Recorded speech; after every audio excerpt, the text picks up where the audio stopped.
Hey, how is everybody? Good afternoon. It is Friday. This is Freddie Ewan, two-time GM of the Year, current Pantheon Cup champion, host of the TPFFKAL show. I hope everyone is having a great Friday. The weekend is upon us. We had a football game last night. The Philadelphia Eagles got it done at home. Their home opener, 2-0, beat the Minnesota Vikings. We're going to go over the fantasy fallout from that. Going to go over the injuries a little bit for this weekend and also going to pick the TPFFKAL games this weekend as well. Last night, lots of scoring, 34-28. The Eagles win, lots of turnovers as well. Going to go over just a little bit of the box score, what I think of a couple things. First off, I'm going to go on the Minnesota side. Justin Jefferson, man, it's like the guy didn't score any touchdowns at all. He targeted 13 times, caught the ball 11 times, 159 yards. Even when Minnesota is losing, Jefferson puts up huge numbers. And that is why he was the consensus number one pick. Just excellent game from him on the losing side. Kirk Cousins, I know is a fringe or quarterback one. I didn't think he was going to put up these great numbers against that Philly defense, but they were playing from behind most of the game. Cousins went 31-44, 364 yards, 4 touchdowns, 0 interceptions. He put up huge numbers. The other guy you got to look at is, Jordan Addison, the rookie. I mean, Jordan Addison, only targeted 5 times, had a 62-yard touchdown catch. 3 catches, 72 yards. I mean, I think Addison is, if you got Addison, the guy's a player and the guy is probably a keeper because Addison looks good. I mean, Addison looks like the best wide receiver out of the rookie bunch so far. The rushing, I was talking with Neil last night and everybody else, and, a little bit down on Madison. I know that Zach benched Madison, which was the smart move in this game. Madison only had 8 carries, 28 yards. 3.5 yards to carry. He had 3 receptions for 11 yards. He was targeted 6 times. Uh, Madison is no Dalvin Cook. Dalvin Cook was a great player. He was a top 5 pick for years in fantasy football. Madison is not Dalvin Cook. He had some great games when Cook was out. Now that he's the bell cow and has to get it together, he's not going to put up Dalvin Cook numbers. I think he is a sortable kind of middle of the road running back to in a game situation where, Minnesota was playing from behind, which was most of the game, the game script didn't really work for him, but I think that Madison will be fine. You're not going to get Dalvin Cook numbers out of him. Just not going to happen. I think he's matchup bound. I think Madison's going to get in the end zone and score some touchdowns, but I also think that, Minnesota has to be in a good situation where they're heavy favorites, and they were not favored in this game. They were on 6. Going to the Philadelphia Eagles side, this very interesting. I thought at the beginning of the year, I'm going to go to the receivers first. I thought that at the beginning of the year, as being an Eagles fan, that Devontae Smith was going to put up better numbers than AJ Brown, and that's been true so far in the first 2 games. AJ Brown, 4 receptions, 6 targets, 29 yards. Did not have a great game last night. Did not have that great of a first game either. AJ Brown's a great football player. He's a big football player. Definitely a lot different than Devontae Smith. Smith is a stud. I mean, he's the first guy who won the Heisman Trophy for a wide receiver in, I think it was 29 years or something. So, I mean, Smith is a heck player. Wide receivers typically have their best years going into year 3, which Smith is now in. Jefferson was in year 3 last year. Smith, 4 receptions, 131 yards, 5 targets, and a touchdown. Made an amazing catch. I think in the first quarter. I mean, that was a great, amazing catch. Should have scored a touchdown. But I think Devontae Smith is the guy to have over AJ Brown this year. Dallas Goedert got involved. We're not seeing a lot of any of the tight ends really, but he had 7 targets, caught the ball 6 times, 22 yards. The PPR leagues, got the 6 points because he got more receptions than anyone on the team. Goddard's going to get together. Tight ends are a little bit different this year. It seems like tight ends aren't getting the ball, but it's only week 1. We're going to see what happens. On the rushing side, very, very, very interesting on the rushing side for the Philadelphia Eagles. Gaineswell was the bell cow in week 1. He was out with a rib injury. Eagles gave the ball to Swift. They ran the ball often. Swift managed with 28 carries, 175 yards, averaged 6.3, and a touchdown. Also had a 43-yard carry. Great game for Swift owners. I hope you did not have Swift on the bench. Swift should have been like an almost must start with Gaineswell out. Boston Scott had a good game. 5 carries, 40 yards. We're going to see what happens when Gaineswell gets back and kind of put that together. It looks like the Eagles are really, Penny's really going to go down to like the fourth running back on that team, 3 carries, 9 yards. He had a catch, but I think it's going to go, either Swift or Gaineswell, Boston Scott, and Penny's going to be at the end of that. But it's going to be interesting whether they're going to go with Gaineswell or Swift, and they might do it game by game. My man Jalen Hurts, Hurts only threw the ball 23 times, 193 yards, had a touchdown and a pick, got sacked 4 times. Here's the thing: Jalen Hurts, 2 touchdowns, 2 running touchdowns. They did the push. Jalen Hurts is going to get all of the goal line work for the Philadelphia Eagles. That's the one thing to take away from those running backs. Swift got in on a long touchdown run. If you're on the goal line, Jalen Hurts is getting the ball. Everybody knows it. That's why he's such a good player to have, especially in leagues unlike the TPFFKAL, where the quarterbacks are getting the 6 points for the rushing touchdowns and only 4 points for the passing touchdowns. But Hurts didn't have the greatest game in the world, but those 2 goal line carries, 2 touchdowns, 6 points each. Very interesting.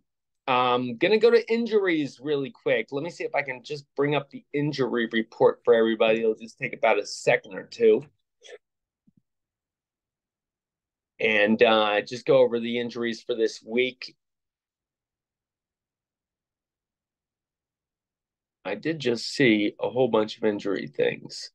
Hold on one second. Let me just lie down and see if I can find it. Here we are, the week 2 injury tracker. So, week 2 injury tracker, Green Bay and Atlanta, Romeo Doubs is still a question mark. Christian Watson is still a question mark. Aaron Jones is still a question mark. Jones has a hamstring injury, non-participant in Thursday's practice. I don't think Jones is going to play this week. Same thing with Christian Watson. I think they'll probably keep Watson out another week. He has a hamstring injury as well. Romeo Doubs has a hamstring injury as well. I think the Packers are going to get it together. They won last week, but they got some guys injured. They're going to play the Atlanta Falcons. The Atlanta Falcons have no injuries to report. Raiders and Bills. Jacoby Myers had a big game last week. He's in concussion protocol. Probably not going to play this week. DeAndre Carter, not that much of a big news. Baltimore Ravens, Cincinnati Bengals, a lot going on here. Andrews, limited in practice. I think Andrews might get going. We all know about J.K. Dobbins. Seattle, Detroit, not a lot of injuries on there. Los Angeles, Tennessee. Eckler was not on the field on Thursday. Still, I think Eckler is probably going to be a go. I think they're probably going to play him. We'll see how that works out. DeAndre Hopkins has an ankle injury, but was in practice. I think Hopkins is probably a go. Bears, Buccaneers, no injury report. Travis Kelce is going to play. Only injury in Kansas City and Jacksonville. Kelce is going to play. Indianapolis, Houston, a whole lot in the injured reserve. Not a lot going on in that game. San Francisco and LA, not really sure what's going on. Puka Nakao has a question mark. Little beat up. I would monitor that for all the Puka owners. I know I just picked him up in one league. I am probably not going to start him, not going to play him. He might just be a one-hit wonder. Cooper Kupp heard today that they are hopeful that once he gets off the 4-week injury reserve that he is going to play in Game 5, so that's good for all Kupp owners. Darren Waller, limited in practice, but I'm sure Waller's been battling that hamstring for a while now. He's probably going to play. James Conner, limited in practice, but he's probably going to play. As we know, Aaron Rodgers out for the year, done. Breece Hall was limited on Thursday, but I'm sure Breece Hall is going to be a go. He had a great game. Brandon Cooks on the other side. I think that Brandon Cooks, he's shown a little improvement, but I would not be starting Brandon Cooks this week. Curtis Samuel on the other side, Washington and Denver is practiced on Thursday. He's not that big of a deal. Greg Dulcich, also not practicing for Denver. He was one of the guys I really liked at the beginning of the year, drafted him a lot, but it doesn't look like it's going to work out for him.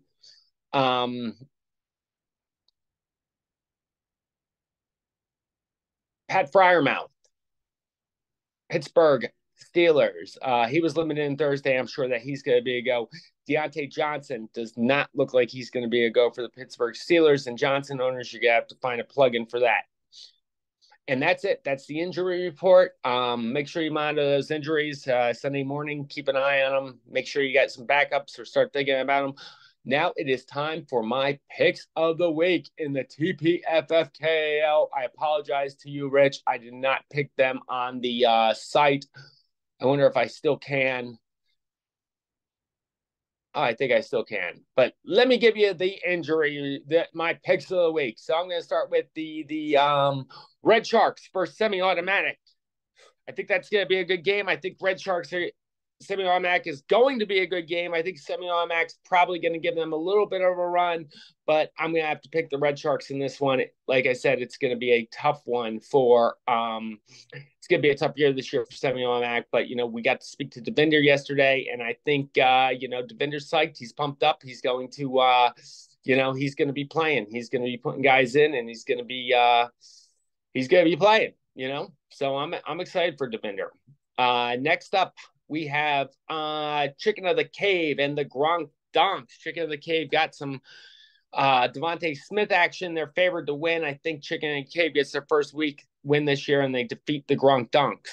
San Francisco Rock Throwers against Donks for life. Don't know what's going on there, but I'm picking the Rock Throwers to go 2-0. Neil trying to get out of that 7th spot has a chance to do it this week. 3 big matchups. We're going to first talk about my matchup, Team of Destiny versus Shake and Bake. This is a rematch of the semifinals last year. Shake and Bake had the Philly defense going last night. Got 8 points out of that. It is about dead even. Got to pick Shake and Bake in this one. I think Patrick Mahomes is going to rebound. And I think Shake and Bake's going to win by a nose. The other 2 ones, Indigenous FT versus the Donkey-Digs. The Donkey-Digs, this is a kind of an easy pick because he had Hurts going last night, got some big numbers out of Hurts, and Zach had my man Brown going, did not get some big numbers out of him. Currently the score is 42-92, whereas 490. I think that the Donkey-Digs get their second win of the season, go up to 2-0. Indigenous FT goes to 1-1. Then the big matchup, number 1 versus number 2 so far, Virginia Sea Dogs from Justin DeKels. Sorry, Brian, but I just think, Travis Kelce is playing. Big numbers last night at Justin Jefferson. I still think you got to address those receivers over there. Eckler is who knows. I think from Justin DeKels, it's just going to be too much, especially, I think Bijan Robinson's just going to get better and better. He's got a hell of a lineup. So that's it. That's for the TPFFKAL show. Hopefully we're going to get the start and sit with James tomorrow. Hopefully trying to get Brian on as a guest for that one too, which I think if I ease him up, I'll get him on. But don't forget to like and subscribe. Please, Fantasy Mailbag, you have any questions about the show? You have any questions about start and sit? You have any questions about anything related to fantasy football? We'll be happy to answer them. Robin loves talking about fantasy football. Everybody have a great Friday, a great weekend, and we'll see you guys tomorrow. Thanks a lot. Bye-bye.